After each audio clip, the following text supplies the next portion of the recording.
Gobernaremos con responsabilidad e inclusión. El vocero tributario. Entender que no hay que temerle al tema de la tributación. El acontecer noticioso a nivel nacional, local e internacional. Quiero saber qué es lo que ha pasado en el BOA. La información más importante y de actualidad. Vamos a promover las coincidencias opositoras. Esto es El Vocero Tributario.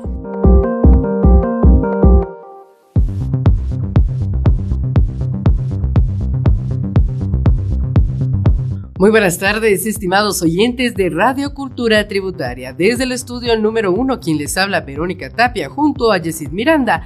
Ya estamos listos con el abanico de noticias que llevaremos hasta sus hogares, fuentes de trabajo o aquel lugar donde nos siguen. A nombre de todo el equipo del Vocero Tributario, les damos la más cordial bienvenida.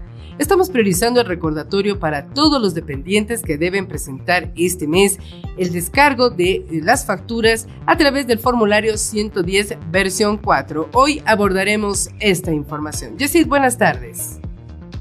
¿Qué tal, Verónica? Además, en la presente edición estaremos con un contacto y a propósito del 210 aniversario de Potosí con esta capital y el gerente Edwin Díaz de la Distrital Potosí. Respecto del nuevo gabinete, hoy estaremos conociendo un poco de la trayectoria del flamante ministro de Economía y Finanzas Públicas, Marcelo Montenegro. Bienvenidos nuevamente, ahora les presentamos nuestros titulares.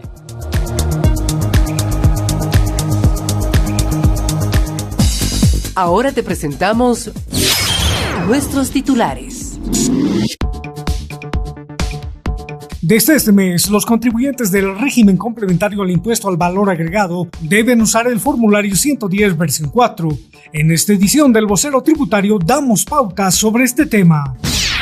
Hoy, 10 de noviembre, día del efeméride departamental potosina, el gerente de la Distrital Potosí del Servicio de Impuestos Nacionales, Edwin Díaz, habla sobre la realidad tributaria de esa región del país. Ministerio de Salud reporta 86 nuevos casos de COVID-19 en toda Bolivia. El presidente Luis Arce posesiona su primer gabinete ministerial. Marcelo Montenegro es el nuevo ministro de Economía y Finanzas Públicas. Prepárate para conocer su perfil profesional.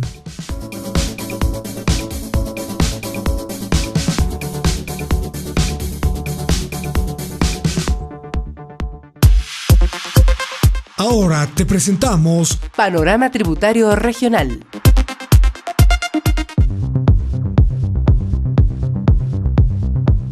Gracias por permanecer en nuestra sintonía. Desde este mes, los contribuyentes del régimen complementario al impuesto al valor agregado dependientes deben utilizar el formulario 110 versión 4 para la presentación del detalle de facturas, notas fiscales o documentos equivalentes a su agente de retención, es decir, a su empleador.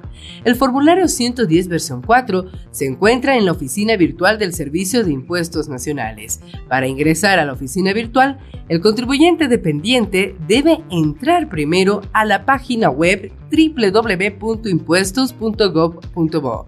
Luego debe ingresar al portal Servicio al Contribuyente para seleccionar Sistema de Facturación en línea Mis Facturas, envío de información. Después se abrirá la ventana SIAT. En la casilla Contribuyente se debe hacer clic sobre la palabra Dependiente. De ahí para adelante, se debe llenar las casillas de acuerdo con la información solicitada en el formulario electrónico. Para hablar sobre este tema, hemos invitado al estudio del Vocero Tributario a la capacitadora de la Gerencia de Servicio al Contribuyente y Cultura Tributaria, Andrea Emilce Copa. Buenas tardes, Andrea, gracias por visitarnos y darnos información respecto al formulario 110 en su versión 4. ¿Qué características tiene este formulario? Muy bien, bueno, entre las características que podemos citar son las siguientes. Inicialmente, que se presenta para la compensación del RC/IVA dependientes. Esto también se puede presentar incluso cuando se encuentre con un sueldo bruto inferior al imponible. Seguidamente, este formulario 110 versión 4 tiene los siguientes rubros: lo que es dato del dependiente, los datos del empleador, el detalle de facturas con derecho a crédito fiscal, la determinación del pago a cuenta, el detalle de factura 7RG y la declaración del monto a pagar. Aclarar que estos dos últimos son nuevos, a diferencia de la versión 3 del formulario 110. Y justamente estos dos últimos son aquellos que permiten la declaración de las facturas que son parte del Sistema Integrado Especial de Transición para Emprendedores al Régimen General. Y finalmente, este formulario 110 es parte de la opción Generar formulario 110 del aplicativo Mis Facturas, la cual fue aprobada mediante Resolución Normativa de Directorio número 1020-6025, debido a que con esta opción permite a los dependientes el registro, seleccionar facturas y finalmente generar el formulario 110 versión 4. Ahora, para acceder a este aplicativo, previamente, en una primera instancia, se debe crear un usuario y una contraseña de acceso. Muchos se preguntan, ¿cómo se debe crear el usuario y la contraseña? Y es muy bueno que lo que has mencionado, ya que principalmente es importante recalcar esta situación, que para crear el usuario y contraseña del dependiente, previamente se debe solicitar el código de dependiente al agente de retención, sí o sí, para que luego con ese dato se pueda acceder a la página web del Servicio de Impuestos Nacionales, www.impuestos.gov.bo, elegir la opción Oficina Virtual, hacer un clic en Dependiente CRC IVA y finalmente ingresar a Registrar Usuario, donde le solicitará los siguientes datos, lo que es código de dependiente, número de documento y fecha de nacimiento, para que luego se pueda insertar un usuario y contraseña que requiera o que desee, el cual le servirá al dependiente para ingresar al aplicativo Mis Facturas. ¿Dónde se encuentra el formulario 110 versión 4? Es decir, ¿cómo se baja o cómo se accede a este formulario si es que hay en papel? De hecho, para poder ingresar necesitamos acceder a la página del Servicio de Impuestos Nacionales previamente. Después de ello, a la opción Oficina Virtual y elegir Sistema Integrado de la Administración Tributaria, donde seleccionará Sistema de Facturación en Línea, Mis Facturas, Envío de Información. Una vez que acceda, se debe elegir la opción Dependiente, colocar ese código dependiente, el usuario y contraseña creado, y en ello, una vez que ingrese, encontrará la opción de generar el formulario 110. Eso obviamente si ya tuviese las facturas registradas. ¿Los contribuyentes ya deben declarar en esta versión 4 del formulario 110 y ya no en la versión anterior? Así es, a partir de la declaración del periodo de noviembre, es de uso obligatorio para los dependientes presentar en el formulario 110 versión 4. Es decir, ya dejamos de lado a partir de ese periodo la versión 3. Ocurre que una vez que declare el dependiente, lo que va a realizar el agente de retención, si es que existiesen errores, va a rechazar el formulario igual a través del sistema para que posteriormente el dependiente pueda volver a generar un nuevo formulario ya con corregida la información para que sea válido. Y el dependiente revisará, identificará que todo está correcto para posteriormente aceptar la información a través igualmente del aplicativo Mis Facturas y obviamente no proceda ninguna retención hacia el dependiente. Se debe seguir haciendo ese tipo de presentación de manera física y obviamente va a ser digital y física porque digitalmente va a estar en el sistema, en el aplicativo Mis Facturas y obviamente en el papel firmado con todos los datos del dependiente, con las facturas rubricadas, enumeradas. De ese modo tiene que presentar y obviamente correctamente la información. ¿Dónde se puede conseguir mayor información respecto a este tema? A través de todos nuestros servicios disponibles, como ser las plataformas de atención al contribuyente, la línea gratuita 810-3444, también el chat en línea disponible en nuestra página, a la vez mediante las capacitaciones gratuitas que estamos otorgando y vamos difundiéndolas a través de nuestra página web del SIN, como también de nuestras redes sociales. Asimismo, aclarar que en nuestros canales de YouTube del Servicio de Impuestos Nacionales, como también de Cultura Tributaria Bolivia, tenemos videos cortos, entendibles, didácticos, para que puedan verificar, por ejemplo, cómo crear el usuario, seguidamente el formulario 110 versión 4, cómo generarlo, y también otro video que tenemos vinculado a este caso sería la aceptación del formulario 110 por parte del agente de retención. Muchísimas gracias, Andrea, por visitarnos y darnos a conocer la importancia de los dependientes, primero, de exigir su código de dependiente para el llenado correspondiente de las facturas. Esperamos contar contigo en otra oportunidad para que sigas orientando a los contribuyentes sobre temas tributarios. Ya lo saben, para acceder al formulario 110 versión 4 solo se tiene que ingresar a la página web www.impuestos.gov.bo. Desde este mes, los contribuyentes del régimen complementario al impuesto al valor agregado dependientes deben utilizar el formulario 110 versión 4 para la presentación del detalle de las facturas, notas fiscales o documentos equivalentes a su agente de retención, es decir, a su empleador. Vamos contigo, Jessy.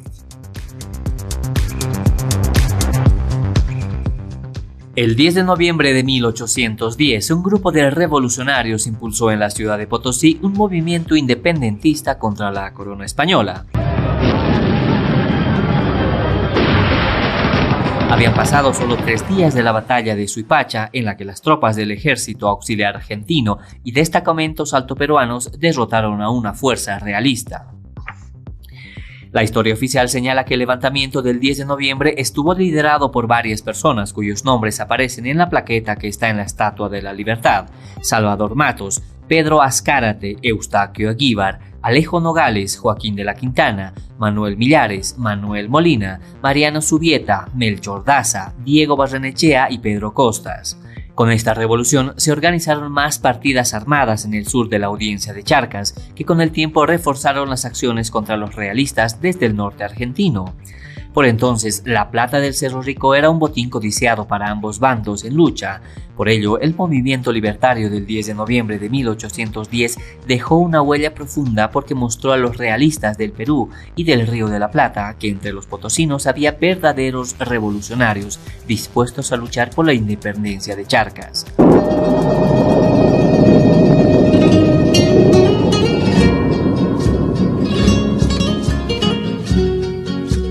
Desde el vocero tributario enviamos a los potosinos un saludo fraternal por su efeméride cívica departamental. Ahora estamos en contacto telefónico con el gerente de la Distrital Potosí del Servicio de Impuestos Nacionales, Edwin Díaz Ávila, para conocer sobre cómo se desenvuelve el tema impositivo en esta importante región del país. Muy buenas tardes. ¿Cuántos contribuyentes tiene registrado la Gerencia Distrital Potosí? Sin contar el padrón de contribuyentes que maneja cada una de las agencias tributarias, estamos hablando de Yayagua, Uyuni, Tupiza y Villazón. La gerencia distrital como tal cuenta con 15.672 contribuyentes activos hasta el día pasado bien. Cuando se habla de Potosí, es inevitable no vincular al departamento con la actividad minera. ¿Sucede lo mismo en el campo tributario? ¿Los contribuyentes potosinos son más del sector minero? Si hablamos en número de contribuyentes, es lógico que no, porque ahí prima la actividad comercial y de servicios. Sin embargo, en lo que tiene que ver con el comportamiento de la recaudación, desde luego que la actividad minera contribuye con más del 83% del total de la recaudación mensual en lo que es la Gerencia Distrital Potosí. Entonces ahí podemos ver que el peso de lo que tiene que ver como efecto recaudatorio la actividad minera es tremendamente grande. Estamos hablando de más de un 83%. Pese a la pandemia del coronavirus, desde la Gerencia Distrital Potosí, ¿cómo se sigue estimulando para que el contribuyente cumpla con sus obligaciones tributarias? De hecho, en cuanto retomamos actividades después de la cuarentena establecida por el gobierno nacional, nosotros habíamos retomado actividades ligadas con lo que es el control tributario, efectuando labores de control persuasivo, simplemente, haciendo que el contribuyente adopte una actitud positiva para con la administración tributaria y que perciba estamos hablando del contribuyente, que la administración tributaria tiene la intención fundamental de colaborar con el cumplimiento de sus obligaciones tributarias. De manera paulatina hemos ido ya procediendo a notificar con órdenes de procesos de verificación interna, verificación externa, procesos de fiscalización y también con autos iniciales de sumario contravencional, pero habiendo efectuado previamente ese trabajo de persuasión para con el contribuyente. ¿Qué nos puede decir de los cursos de capacitación virtual para los contribuyentes? Hemos estado ejecutando entre 8 y 12 eventos de capacitación externa a diferentes sectores del quehacer económico de nuestra ciudad y con diferentes temáticas. Y es así de que en el mes de noviembre ya tenemos a la fecha ejecutados 12 eventos en los primeros 6 días, sin tomar en cuenta el día de hoy, lógicamente. De manera que el desarrollo de las actividades que tienen que ver con los cursos de capacitación han sido desarrollados con absoluta normalidad y regularidad. Y es así de que a la fecha nosotros ya tendríamos cumplida la meta fijada para lo que tiene que ver con los eventos de capacitación. Y por último, ¿cuál es su mensaje para los contribuyentes potosinos y en general para el pueblo del departamento por este 10 de noviembre? A ver, como administración tributaria, lo que podemos como mensaje enviar a la población potosina es que debemos permanentemente renovar esfuerzos por lograr mejores días para la población potosina. Nuestra institución está siempre desarrollando sus actividades en lo que establece la Constitución política del Estado, lógicamente, las leyes que regulan nuestra actividad y cumpliendo lo que establece nuestra misión y visión institucional, siempre con el afán de contribuir al desarrollo y crecimiento de nuestra población. Le damos las gracias al gerente de la Distrital Potosí del Servicio de Impuestos Nacionales, Edwin Díaz, por la información sobre la realidad tributaria de ese departamento. Desde el vocero tributario reiteramos nuestro reconocimiento al pueblo potosino por su esfuerzo para aportar al crecimiento económico y cultural del país.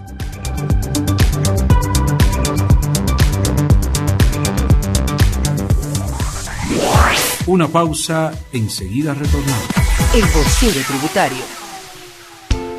El Servicio de Impuestos Nacionales le recuerda cuáles son los pasos para formalizar una actividad económica con la inscripción en el Padrón Nacional de Contribuyentes y la apertura del número de identificación tributaria.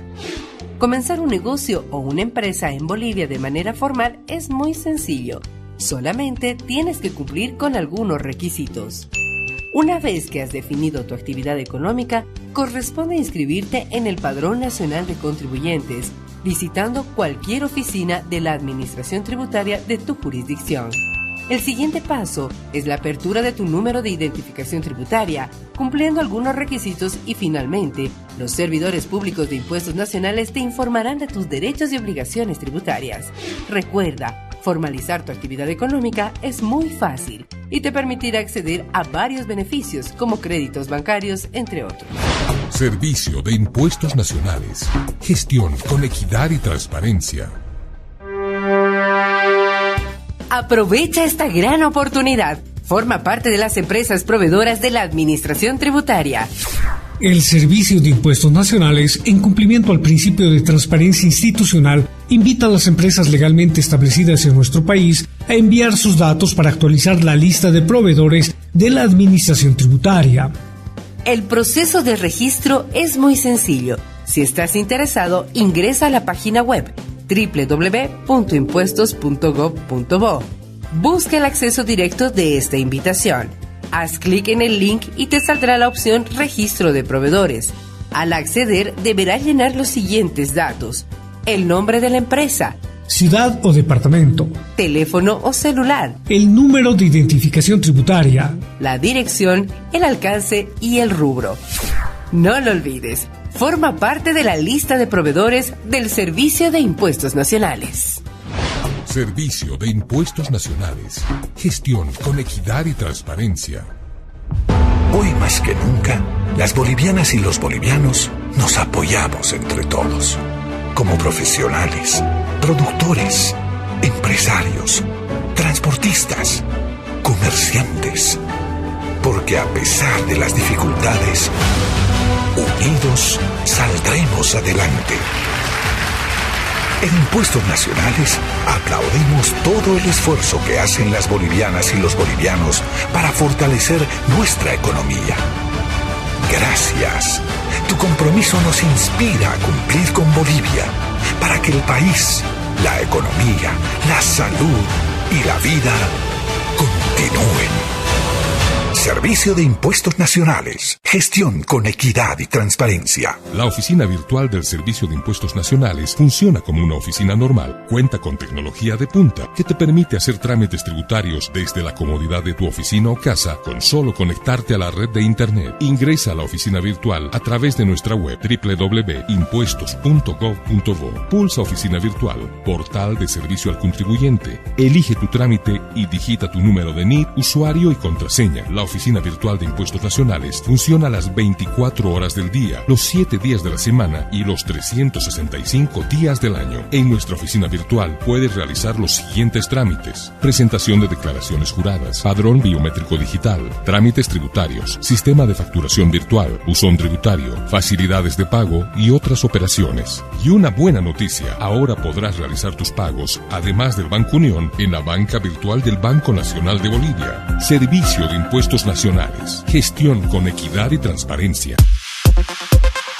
Ahora te presentamos Panorama Social.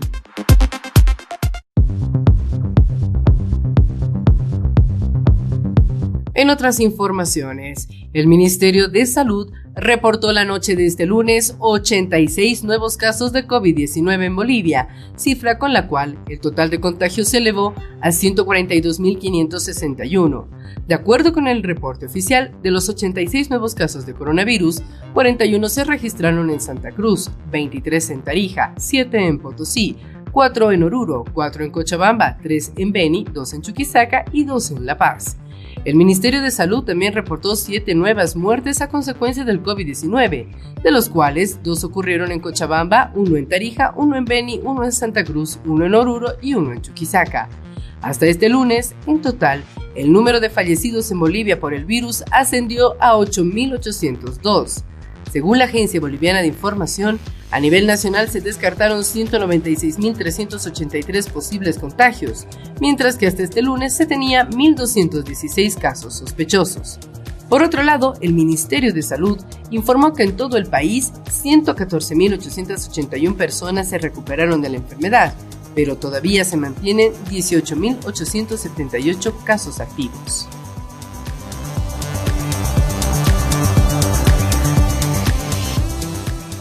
El presidente Luis Arce posesionó a su primer gabinete compuesto por 16 ministros de Estado.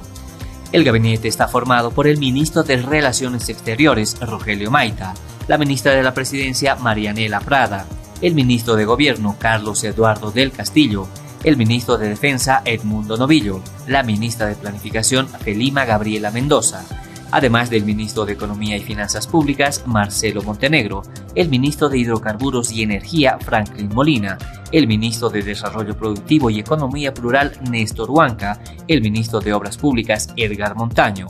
También forman parte del primer gabinete de Arce el ministro de Minería, Ramiro Villavicencio, el ministro de Justicia y Transparencia Institucional, Iván Manolo Lima, la ministra de Trabajo, Verónica Patricia Navia, el ministro de Salud, Edgar Pozo, el ministro de Medio Ambiente y Agua, Juan Santos Cruz, el ministro de Educación, Cultura y Deportes, Adrián Rubén Kelka, y el ministro de Desarrollo Rural y Tierras, Wilson Cáceres. Después de tomar juramento a sus colaboradores, el jefe de Estado destacó que la selección de ministros se hizo sobre la base de criterios profesionales, porque cada uno de ellos tiene la misión de colaborar en sacar adelante la economía nacional. Con sinceridad, advirtió a sus ministros que se vienen largas jornadas de trabajo, porque el desafío asumido incluye otros sectores como el educativo. No es solamente reactivación, se trata también de la reconstrucción de la economía. Por eso hemos recurrido a lo mejor que podíamos traer para trabajar en un equipo, en una familia, porque lo que nos resta a los bolivianos, a las bolivianas, es simplemente trabajar para salir de la crisis. Van a ser largas jornadas de trabajo para poder retomar el ritmo del crecimiento del desarrollo. De acuerdo con el presidente Arce, también se debe trabajar en subsanar problemas en política internacional, área en la que hay muchos temas que se han dejado de abordar como país y estamos en la obligación de hacerlo para dar una mejor dirección.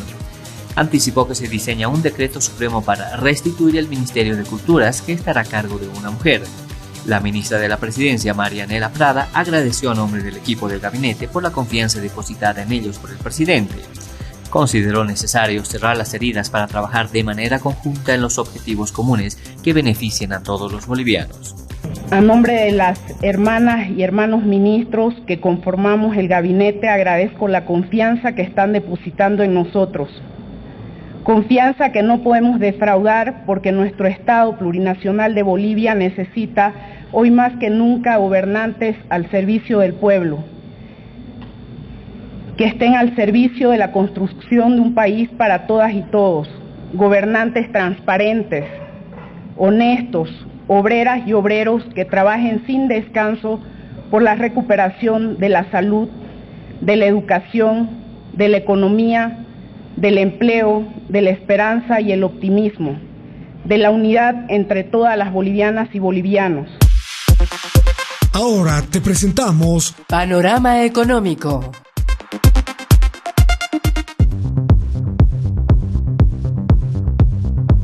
El economista Marcelo Alejandro Montenegro Gómez García es el nuevo ministro de Economía y Finanzas Públicas, quien tiene sobre sus hombros la misión de sacar adelante la economía boliviana. Montenegro posee además una maestría en Economía aplicada por la Universidad Andina Simón Bolívar. En 2018 fue nombrado director del Instituto de Investigaciones Económicas de la Universidad Mayor de San Andrés, cargo de elevado prestigio en el sector académico que antes ocuparon economistas como Pablo Ramos. Entre otros logros académicos, Montenegro es docente de la Universidad Privada Boliviana, la Universidad de Aquino Bolivia, Universidad Mayor de San Andrés y de la Escuela Militar de Ingeniería.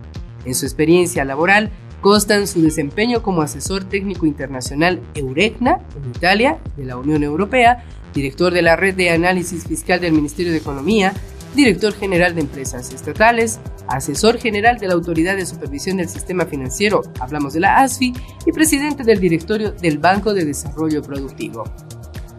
Además, ocupó cargos en otras instituciones públicas, como el Viceministerio de Planificación Estratégica del Estado del Ministerio de Planificación del Desarrollo y el Viceministerio de Política Tributaria, perteneciente al Ministerio de Economía y Finanzas Públicas.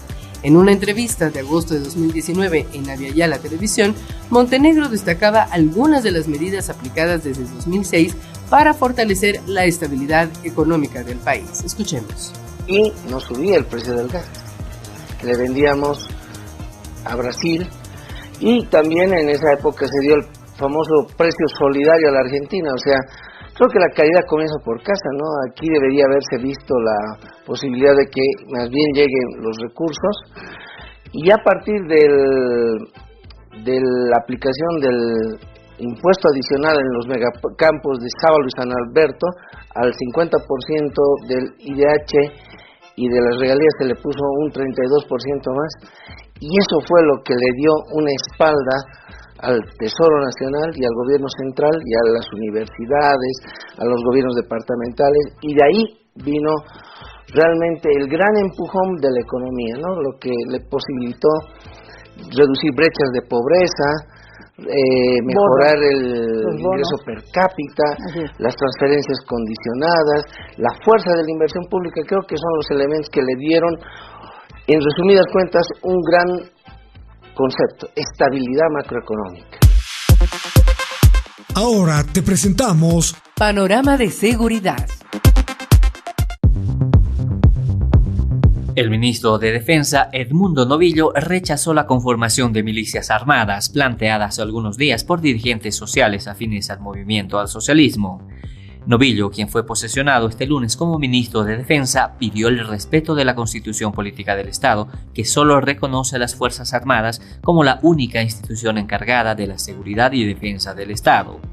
Con estas palabras, descartó definitivamente la formación de cuadros irregulares, no solo del lado de supuestas organizaciones sociales, sino también de sectores ahora vinculados a la oposición.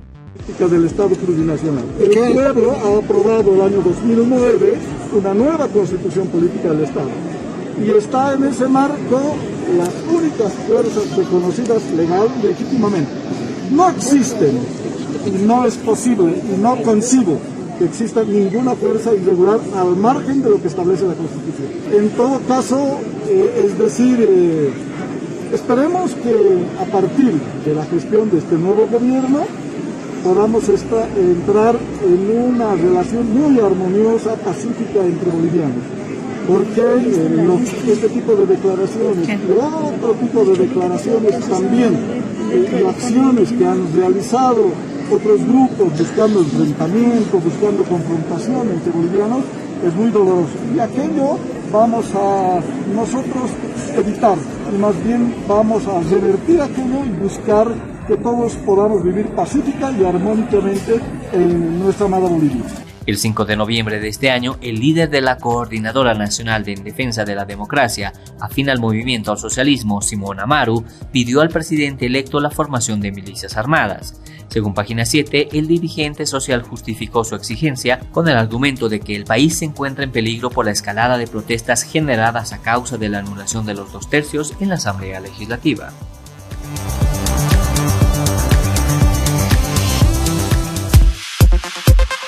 Ahora te presentamos Panorama Deportivo.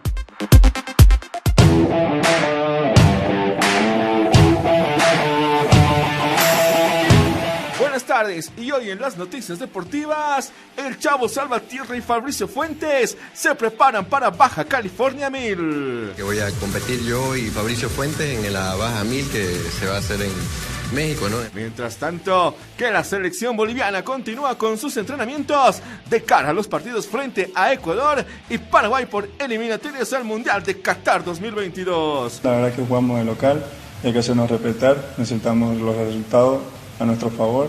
Y por último, César Menacho será el nuevo jugador de Bolívar para el 2021. Bienvenidos a las noticias deportivas. Una de las carreras más extremas del mundo tendrá presencia boliviana. Los pilotos dakarianos oriundos de Bolivia se unieron para llevar la bandera nacional a lo más alto. Allí, bien lejos, en el desierto mexicano de Baja California, les espera tanto a Juan Carlos Salvatierra como a Renzo Fabricio Fuentes una aventura extraordinaria. Será nada más y nada menos que el Score Baja 1000, el evento por excelencia del off-road norteamericano. Una competencia que no se corre por etapas, sino se corre de forma completa durante más de un día.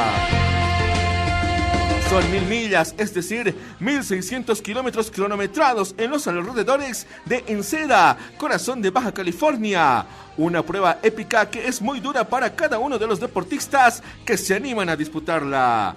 Pero sin duda, para los que se atreven a disputarla en 2 ruedas es aún más desafiante. Tanto Salvatierra como Fuentes participarán en la categoría Ironman en motos KTM.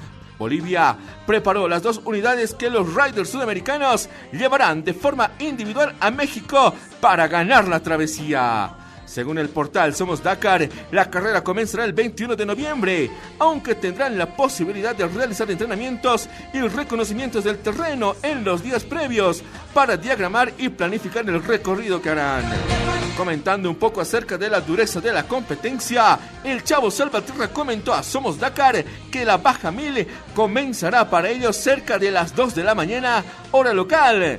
Tendrán un máximo de 40 horas para completar los 1600 kilómetros de especial, con paradas para recargar combustible cada 160 kilómetros. Bueno, la verdad que esta carrera es única, creo, porque no hay otros rallies, otras carreras que se corran de noche, de día, sin parar, ¿no? Entonces esta carrera ya va a ser su versión número 53, se hace hace 53 años. Es una carrera muy mediática, muy importante en Norteamérica. Y yo creo que después de haber participado la primera fecha del Campeonato de Desierto el mes pasado, estas carreras son de las más difíciles y exigentes también, ¿no? Continuamos con más información. El entrenador de la selección boliviana de fútbol, el venezolano César Farías, comenzó a sellar la base del nuevo equipo titular con varios cambios para los partidos frente a Ecuador el 12 de noviembre y Paraguay el 17 de noviembre y modificar la imagen de las dos derrotas en el inicio de las eliminatorias para Qatar 2022. Sobre la base del guardameta Carlos Lampe y la experiencia y ritmo competitivo de Marcelo Martins, el técnico ensayó ayer un probable onceno. Comenzó por armar una nueva defensa con Diego Bejarano, Adrián Jusino, Gabriel Valverde y Jorge Enrique Flores. En la mitad ensayó con Leonel Justiniano y Diego Guayar y sumando a ellos a Roberto Carlos Fernández, entre algunas variantes. Se percibe que el director técnico quiere aprovechar el elevado estado anímico de los convocados que vienen de los clubes de Wilstermann y Bolívar. Wilstermann es uno de los mejores 16 clubes del continente sudamericano en esta edición de la Copa Libertadores de América. La buena campaña con una victoria en suelo chileno frente a Colo-Colo, un empate en Brasil ante el Atlético Paranaense son los resultados que reflejan un buen presente de los convocados. Farías citó a 4 futbolistas del elenco bayuno: el defensa Ronnie Montero, el volante Leonel Justiniano, el delantero Gilbert Álvarez, entre estos 3 titulares de Wilstermann, y Moisés Villarruel, autor del tanto de la victoria histórica en Chile tras 34 años sin ganar en el exterior en Copa Libertadores.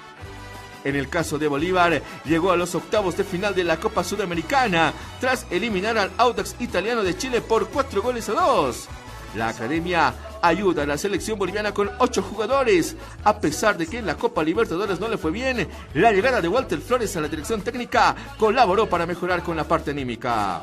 De acuerdo a La Razón, los convocados de Bolívar son Javier Rojas, Diego Bejarano, Adrián Jusino, Jorge Flores, Erwin Saavedra, Roberto Carlos Fernández, Juan Carlos Arce y Víctor Ábrego. Tenemos todo preparado para que cuando nos toque entrar a la cancha, demos todo. A mí me motiva mucho estar acá, dijo Ábrego, que ayer fue titular en los entrenamientos de la selección boliviana. Y bueno, prepararnos para lo que cuando estemos en la cancha sepamos lo que hacer, ¿no? Y para entrar a la convocatoria del profesor Farías. Entré muy motivado en ese partido contra Audax de Chile y entonces hice un gol y la verdad que eso me motiva más para estar aquí en esa selección y demostrar todo lo mío, ¿no? La verdad que jugamos de local y hay que hacernos respetar, necesitamos los resultados a nuestro favor y ahí a pensar en el segundo partido, ¿no? El partido contra Argentina sí lo vi, de Ecuador contra Argentina, y la verdad que tienen buen potencial, pero nosotros tenemos que hacer nuestra parte para hacer respetar la localidad, ¿no? Ya para finalizar, la academia, de cara a su centenario, está armándose con todo. El delantero cruceño César Menacho será jugador de Bolívar a partir del 2021. El titular de la academia, Marcelo Claure, anunció en redes sociales la nueva incorporación de los celestes con miras a su centenario. Bienvenido César Menacho Bolívar, delantero joven, veloz y con gran futuro, llega procedente de Blooming, posteó el empresario. Menacho, de 21 años, disputó 35 partidos oficiales con Blooming, equipo en el que debutó en 2018. Ha anotado en total 8 goles con la casaca del elenco cruceño. Según La Razón, el futbolista integró varias selecciones juveniles de Bolivia y fue titular en la goleada de 5-0 que Brasil le propinó a la Verde en Sao Paulo por la primera fecha de las eliminatorias al Mundial rumbo a Qatar 2022 el pasado 9 de octubre. La academia se enfoca en renovar paulatinamente su plantel y para ello ha puesto sus ojos en varios futbolistas jóvenes de las selecciones menores de Bolivia. Antes llegaron a filas celestes Víctor Ábrego, Roberto Carlos Fernández y Jairo Quinteros, todos integrantes del seleccionado sub-23 que en enero pasado disputó el preolímpico de Colombia. El presidente de Blooming, Juan Jordán, reafirmó la concreción del pase del jugador por $250,000 a la Academia Celeste de Bolívar. No es el 100% de la ficha económica del jugador. Encima hay otros temas de por medio, que el jugador tiene que salir lo más antes posible al exterior y ojalá se dé en el precio que nosotros hemos colocado. Y estas transferencias no son para ahora, ¿no? Las transferencias son, escucha bien, para cuando termine el campeonato 2020. Si el campeonato 2020 se termina en febrero, los jugadores siguen en el club hasta febrero. Nos despedimos, pero antes queremos felicitar a Potosí por un nuevo aniversario. Eso es todo en el ámbito deportivo. Será hasta el día de mañana.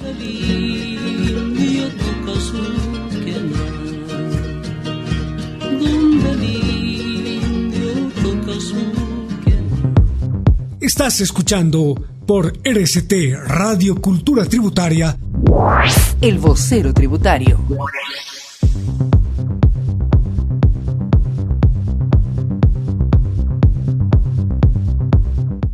Ya para el cierre, entramos en nuestras recomendaciones de costumbre. Los barbijos se han convertido en una prenda más de nuestra indumentaria habitual a causa de la pandemia del coronavirus. Su utilización es imprescindible para combatir la expansión de la enfermedad y por ello debemos llevarla siempre con nosotros cuando salgamos de casa. Pero, ¿qué se debe hacer con este elemento de protección cuando volvemos a nuestro domicilio? Un acto que se ha convertido en habitual en muchos hogares es colgar este elemento en la entrada de la casa cuando regresamos como si se tratara de un abrigo. Sin embargo, situarla en un perchero no es una acción recomendable, ya que existe el riesgo de que pueda contaminarse y convertirse en un foco de transmisión del virus, según señalan algunos expertos. Un correcto cuidado del barbijo es fundamental para que no pierda eficacia ante la enfermedad, por lo que es necesario evitar que pueda contaminarse. Entonces, ¿qué debemos hacer con los barbijos? En caso de que este sea desechable, lo ideal es tirarlo inmediatamente a un basurero después de usarlo. Y antes de hacerlo es recomendable quitárselo de la manera correcta, vale decir de atrás hacia adelante agarrándolos de los tirantes, sin tocar el interior ni el exterior del mismo y lavarse muy bien las manos después de botarlo. Si la mascarilla que hemos empleado es reutilizable, entonces esta debe guardarse en un sobre o una bolsa de papel de manera individual, es decir, no guardar más de una en el mismo sobre. La mejor forma de colocarla es la que nos permita agarrarla por los tirantes, evitando así tocar el exterior o el interior de la mascarilla para evitar posibles contaminaciones. Estimados oyentes, esperamos que estas recomendaciones les sirvan para combatir la enfermedad. Recuerden que cada uno de nosotros somos responsables de nuestro cuidado personal. Muchas gracias por su sintonía, los esperamos el día de mañana con una nueva entrega del Vocero Tributario. Buenas tardes, permiso.